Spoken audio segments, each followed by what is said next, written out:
Assalomu alaykum. Kechagi videodan keyin xavotir olib, sizni bolalaringiz maktabga borishyapti, nima qildinglar deb so'raganlar bo'ldi. Katta o'g'lim boryapti maktabiga, ularning maktabida shundan biz borganimizda bizani ham tekshirib kirgizadi. Anaqalar bor. Nima deydi? Ishintayda охраналар bor.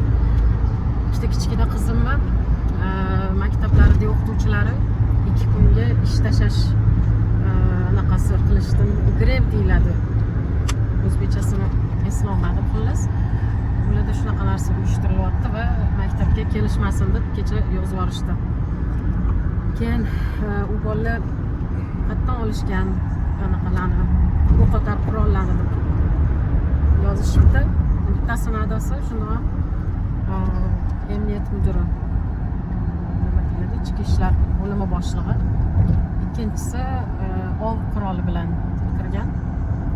Uni hamma yoqda sotsa bo'ladi. 19 yoshli bola bo'lgan, shundoq ham yetishkin bo'lgan, ya'ni kichkina bo'lmagan. Narigisi 14 yosh, bunisi 19 yosh. Ikkalasi ham PUBG o'yini o'ynagan ekan. O'shani muhtalosi bo'lgan ekan. O'shanga hamma anaqa asosiy sabab o'sha deb yozyapti.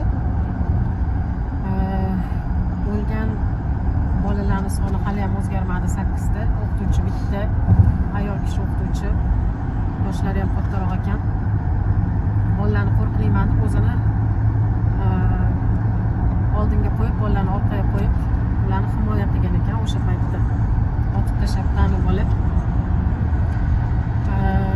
Shunda ham o'sha sinfda bir nechta bolachalar qurbon bo'lishgan va 5-sinf ekan ko'pchilik. Kichkina bola ya'ni. Shu narsa tafsilotli bo'lsa kun davomida